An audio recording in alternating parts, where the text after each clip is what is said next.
Mas assim, a galera inclusive fala bastante mal do Linea, era um Linea 2009, Dualogic. É isso que eu ia falar. Me conta sobre o Dualogic, porque eu vou te falar que eu dei sorte, tá?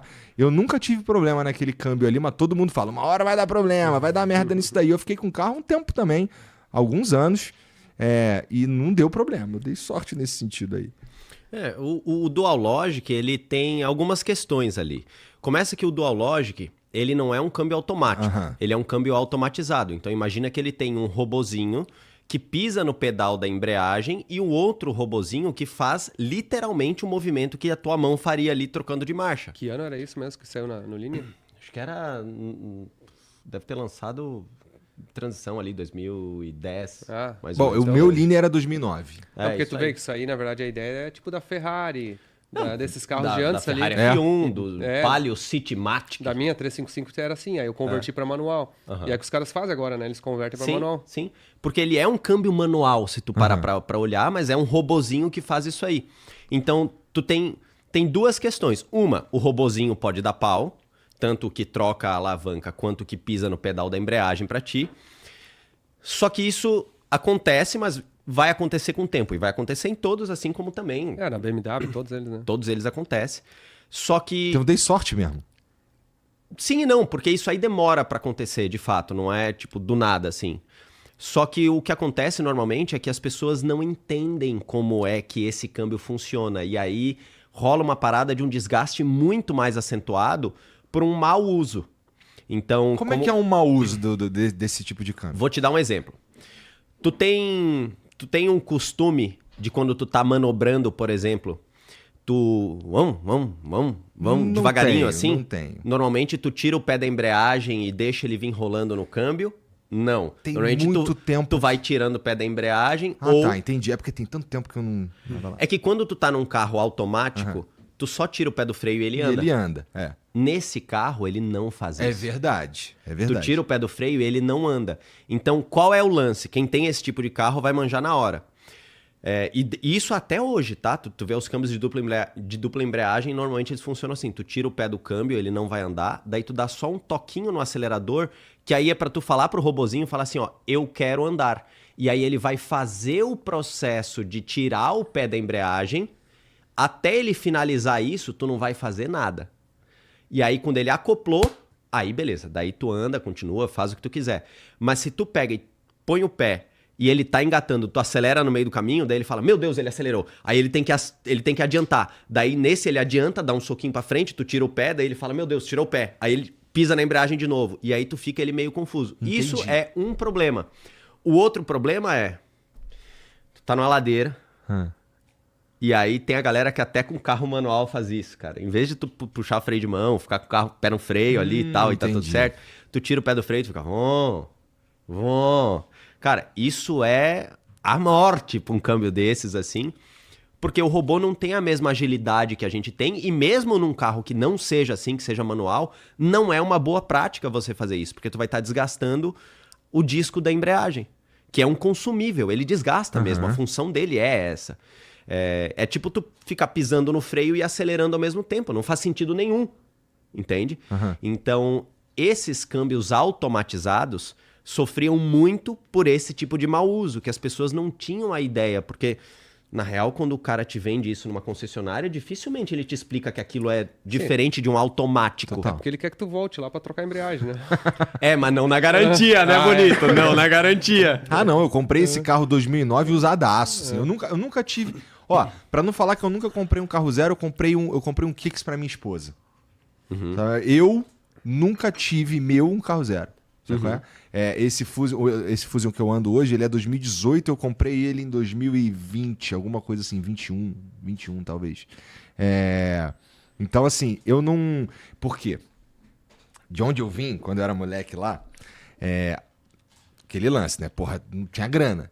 Então, eu ficava assim, porra, é muito... Quando o carro saiu da concessionária, ele já tá mais barato. Então, eu vou comprar um carro de segunda mão 100% das vezes que eu for comprar um carro. Tá ligado? Justo. E aí eu fui nessa. Mas, bom, já que a gente tá falando de embreagem, cara, eu lembro quando eu tava na autoescola, um dos treinos que eu tinha que fazer era segurar o carro numa ladeirinha só na embreagem pra gente testar. Isso que ele acabou de explicar que não... Exatamente, exatamente. Tá não vendo que foi, a culpa- não a culpa foi é a da- autoescola Brian O'Connor que ele frequentou, tá vendo?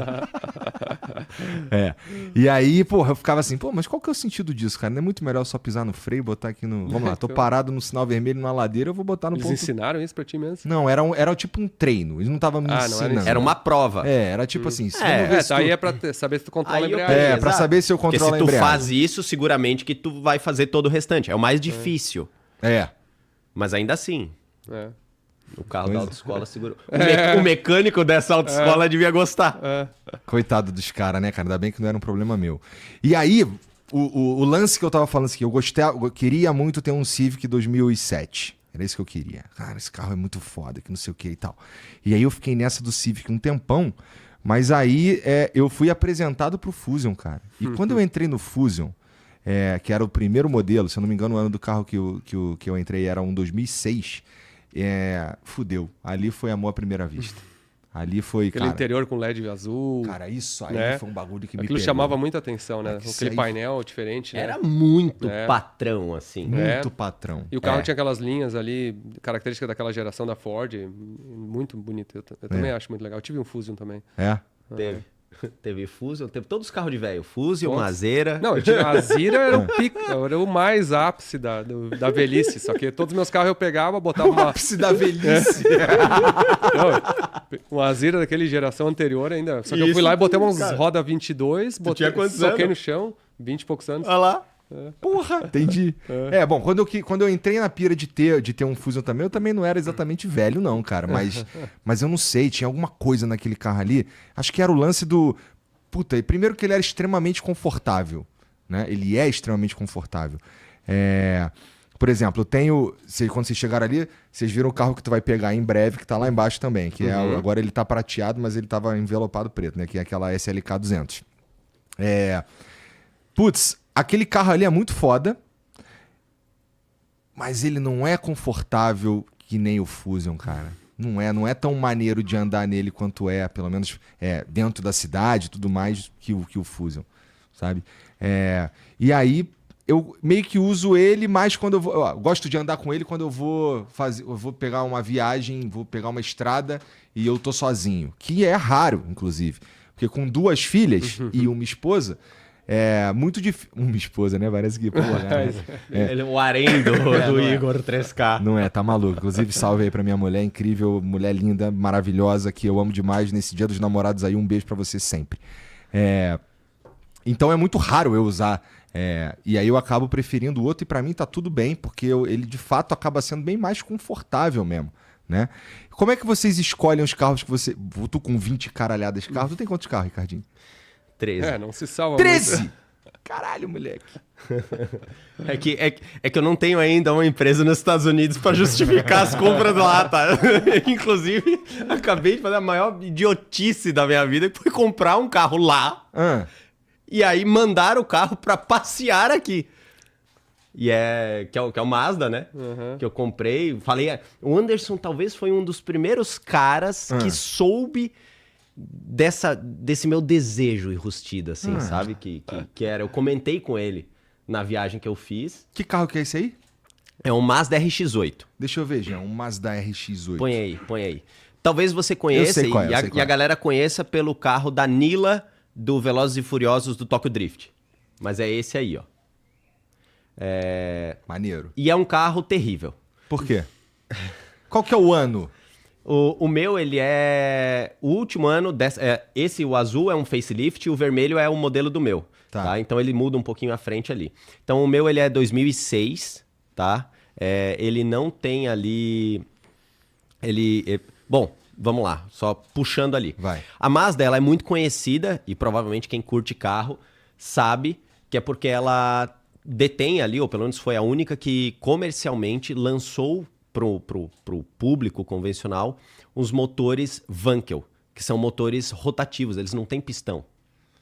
Ele não tem um negócio subindo e descendo, ou de um lado para o outro, tipo, não tem. Ele é um rotor triangular que fica girando dentro de uma câmara de combustão elíptica, assim, não é nem elíptica, é paraboloide, sei lá como é que chama aquele troço. Enfim, é um troço que é diferente de qualquer outro motor que você possa conhecer. Isso daí é porque você achou maneiro ou ele tem uma vantagem específica? Tem algumas vantagens em cima disso. Tipo assim, ele é um motor dito 1.3, e isso é questionável, o fato dele ser 1.3. Né? Porque como ele faz ele completa um ciclo numa volta do virabrequim, enquanto que os outros motores completam em 2 voltas. Então ele é comparável com o motor a pistão, ele é como se fosse um 2.6, na verdade, Entendi. cilindrada. Mas ainda assim, ele é um 2.6, vamos lá, quantos cavalos tem o teu Fusion 2.5, digamos assim? Não faço ideia. Tem acho que uns 170, não é? O Fusion 4 cilindros, É. se eu não estou enganado. O meu tem 240 cavalos, aspirado, igual ao teu Fusion. Eu sei que aquela Mercedes ali estoque, sem mexer em nada, ela tem 199, não é isso? Isso. É. Num motor 1.8 compressor, Alguma coisa assim, provavelmente. Ou tô falando merda? Eu posso estar falando Não, merda. Tu Tá. tem um supercharger e o Mazda, o RX-8, consegue dar mais potência ainda com um motor menor. Aham. Então, assim, Entendi. pelo ponto de vista da engenharia, é muito intrigante o funcionamento daquele E ele é um motor né? muito pequeno, assim, se tu pegar o motor de um rotativo, ele é basicamente como se fosse um balde, assim, desse tamanho, um circular, desse comprimento. Ah. E ele consegue gerar potência absurdas. Aí, eu tive um desses também, me arrependo. Não, desculpa, eu não vou falar isso, não vou me falar me arrependo. Eu precisei me desfazer dele. Ah, tá. A gente te perdoa se você quiser recomprar ele, Anderson. Não, eu realmente te dou essa licença poética. E aí esse motor, tu consegue tirar 1000 cavalos dele, assim, com uma preparação, e ele tem um som característico que se eu imitar aqui vai virar um corte, então acho que é melhor eu não imitar. Não, vou falar assim, ó, é um faz de conta que eu vou botar uma MP3 aqui, ó. Foca em mim aqui. Tá. Vai, pode ir, Anderson. A lenta desses carros, quando tu assim. modifica eles.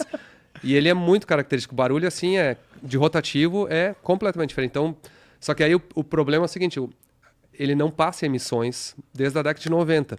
E aí a Mazda, para sustentar ele com o modelo novo, porque é o RX-7, que é o puro mesmo, que tem o motor certo, rotativo, depois eles fizeram o RX-8, para tentar passar emissões, fizeram umas modificações que afetaram muito a performance para tentar passar emissões e depois não deu e descontinuaram. Então nunca mais vai existir um motor rotativo desse. Entendi. E aí ficou toda uma lenda em cima disso. Então os carros que têm esse motor, por um lado, eles têm uma aura especial. Eu entendo, cara, assim, interessante, porque assim, que legal que esse programa tá acontecendo, porque de pouquinho em pouquinho eu vou entendendo por que vocês têm tanto tesão nas coisas. E até no lance de ter 13 carros, não é porque sei lá, hoje eu quero sair com esse carro aqui, não, é porque, cara, esse carro aqui tem um monte de particularidade. É tipo um colecionar mesmo, né? Não, assim, é que nem a gente, pelo menos o que a gente fala pra mulher, nem sempre é verdade, mas todos os carros que eu tenho, eu acredito que eu comprei por um valor menor do que eles valem. Não, pessoal, vamos ajudar aí, ó. Isso aí. A gente comprou porque a gente faz bons negócios. Bons negócios, tá? É isso aí. Tudo bem. Tava uma pichincha. O motor tava desmontado no porta-malas, então foi assim, espetacular. Faltavam só poucas peças. Mas todos eles têm uma razão que é a desculpa suficiente para o cara se atirar nele. Entendi. Assim, né? E, pô, os caras, assim, se a gente traz tu trazendo esse RX-8 aqui pro Brasil, vamos dizer que você esteja viajando, tu tá em outro estado, e aí dá algum tipo de problema ali, tu para numa oficina, os caras sabem mexer nisso? Não sabe. É que ele tá indo muito além do problema. O problema começa que eu nem na rua vou poder andar. Você entende o tamanho da idiotice dentro da cabeça do retardado? Por quê que tu não vai poder andar? Porque o carro não tem 30 anos e eu só vou trazer como importação temporária e eu só posso andar com ele, por exemplo, de plataforma para levar em eventos. Entendi. Nem andar na rua eu vou poder. Você entende o nível? Ou seja, só tava a fim de gastar um dinheiro. Tipo, assim, não é isso. Tipo, tu conheceu o meu galpão, certo? O Anderson também tem lá, dentro da fábrica nova, animal, um espaço que é um museu ali, uma oficina e tal, para os projetos de desenvolvimento da Fueltech. Bem justificado. Tá? Exato.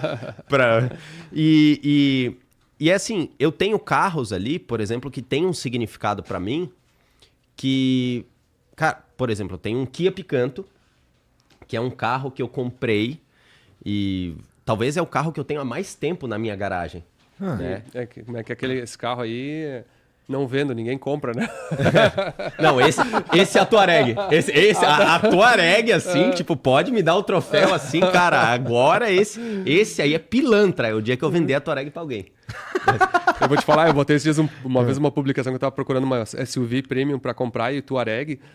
Botei na lista, cara, eu devo ter recebido umas 5 mil ofertas tentando me vender uma Touareg. Não, inclusive a tua, eu acho. Não, eu olhei... Não, todo mundo falou assim, aproveita.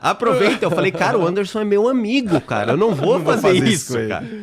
Então, assim, todos os carros, mesmo os que não andam, eu vejo eles ali e tem esse significado, tem um porquê. Aquele carro, em algum momento da minha vida, significou alguma coisa e, sabe, é isso que a gente, de certa maneira, e aí é onde algo que eu falo, e o Anderson também, e acredito que muitas das pessoas que estão nos ouvindo em casa, é que nunca foram só carros. E nem nunca serão. Porque é o que às vezes significa.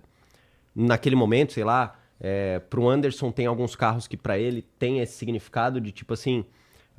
no caso do Vectra, assim, de tipo, cara, o que a gente tinha na cabeça naquela época que a gente tinha aquele carro e volta, sabe? Tipo, quem cara, a gente era, quando a eu luta entro que foi. no carro, assim, por exemplo, cada carro que eu tenho, eu sinto o cheiro da época, assim. Pra mim, assim, eu sinto... é como se eu tivesse... Aí, se eu boto aí na música da época, cara, é como se der... É uma sensação muito especial, assim. E é legal poder trazer essas memórias. Exatamente por isso que a gente... Não, essa semana eu tava em Porto Alegre. Ontem tava em Porto Alegre, nossa. E daí teve uma época da minha vida que eu fui com Eclipse pra Porto Alegre. Né? Minha mãe voltou lá, eu cresci em João Pessoa, meu pai faleceu. E daí a minha mãe acabou indo pra Porto Alegre e eu fui passar um tempo com ela lá. E daí eu comecei a passar nas mesmas ruas que eu passava com Eclipse, assim, sabe? Tipo, não tava mais com Eclipse, né? Mas tava andando assim, e aí, sabe, tudo volta. Tipo, eu com aquele Eclipse, tipo, eu falei, cara, isso aqui eu já dei uma chamada na embreagem de 2 aqui, fumaciei aqui à frente do Beira-Rio inteiro, sabe? Tipo... Então, assim, são coisas que nos conectam. Ou, às vezes, são carros que eu tenho lembranças, assim, de pessoas, né? Ou de situações em que eu passei na minha vida que foram conectadas a carro, né? Então, talvez tem pessoas que tenham isso com outras coisas. Sei lá, com cidades, com viagens. Vocês com No carros. meu caso, é carro. E acredito que o Anderson também, né? Um pouco. Um pouquinho, né? Só um pouquinho. E você que tá assistindo esse vídeo aqui no Talk Flow, dá pra você virar membro, cara, do Flow agora. É um botãozinho do lado do botão de se inscrever. A gente faz um programa semanal só pros membros. Olha. Então fique esperto aí. Se quiser virar membro, tá bem aqui do lado, é mó merreca, custa menos de R$8, irmão.